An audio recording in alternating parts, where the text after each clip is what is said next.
Hey y'all, welcome back to Mrs. Lund Cooking. Today we're going to make homemade baked macaroni and cheese. You will need extra sharp cheddar cheese, a half a stick of butter, milk, pasta, and a pot or a pan. Okay, the first thing we're going to do is we're going to take our pan and we're going to grease it.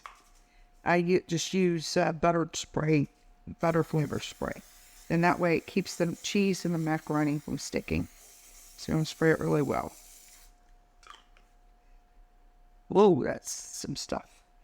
Okay, next thing we're going to do is we're going to take our pasta that we cooked and we're going to start layering it in, just like we do lasagna. You're going to put your pasta in the bottom.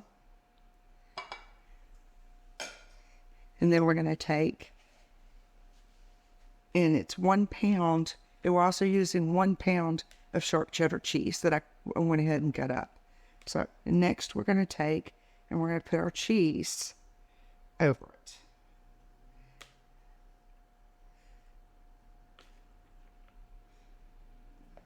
Then again with our pasta, I used about a half a box of pasta, so that's about a half a pound of dried pasta, and that's what I used.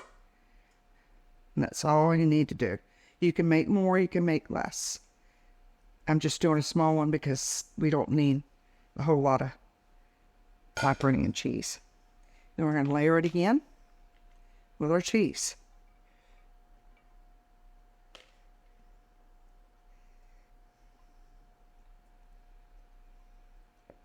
And pasta. The remainder of pasta.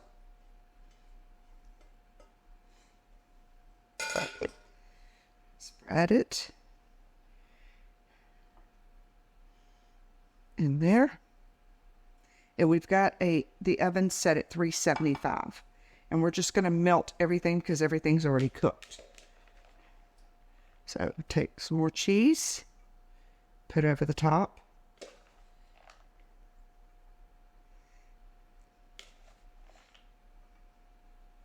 It's the rest of my chuck block of cheese. Then we're going to take a half a stick of butter that I already cut up into just small cubes. We're going to place that over the top of it.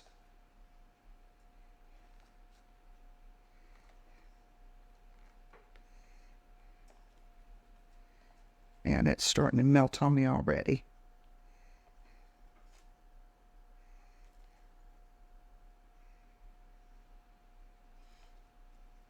And then once we've done that, I've got a cup of milk here, but I'm not going to use an entire cup.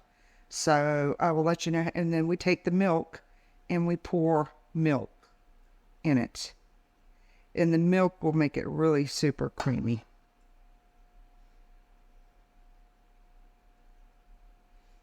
And you're wanting to put, the reason I use a clear dish is because I'm wanting to put about an inch layer of milk up underneath there. And then we take it and we put it in our 375 degree oven. We used right about 3/4 cup of milk. Okay, our baked macaroni and cheese has come out of the oven. It's still hot. It's better if you let it cool a little bit before you cut it. That way it stays in one piece. But my husband is chopping at the bits to eat some. So we're going to go ahead and plate some up for him. And this is the way that your baked macaroni and cheese is going to turn out.